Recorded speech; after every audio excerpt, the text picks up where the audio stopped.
ஒரு super tasty super healthy சுரைக்காயில் ஒரு ரெசிபிங்க. ஒரு அரை கப்பு பாசிப்பருப்பை நல்லா கழுவிட்டு தண்ணி விட்டு குக்கரில் வச்சுக்கலாங்க. இதுக்கடையில் ஒரு சுரைக்காயோட தோலையும் நடுவால் இருக்கிற போர்ஷனையும் நீக்கிட்டு ஸ்கொயராக கட் பண்ணிக்கலாங்க. அந்த பருப்புக்குள்ளே கொஞ்சமாக சீரகம், கொஞ்சமாக பெருங்காயம், கட் பண்ணி வச்சுருக்கிற இந்த சுரைக்காய், கருவேப்பில், தட்டி வச்சுருக்கிற கொஞ்சமாக இஞ்சி, பூண்டு ஒரு 4-5 பல், இது எல்லாத்தையும் சேர்த்து நல்லா கலக்கி விட்டு 4-5 விசில் விட்டுக்கலாங்க. உங்களுக்கு காரம் வேணும்னா பச்சை மிளகாய் சேர்த்திக்கோங்க.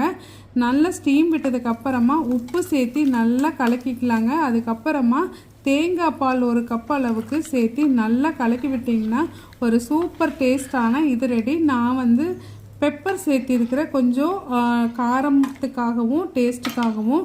இது வெறுமனே சாப்பிட்றதுக்கும் நல்லாயிருக்கு. இட்லி, தோசை, சப்பாத்தி இதுக்கும் நல்ல ஒரு சைட் டிஷ். கண்டிப்பாக ட்ரை பண்ணி பாருங்கள். வேறு லெவல் டேஸ்ட்டாக இருந்தது. தேங்க்யூ.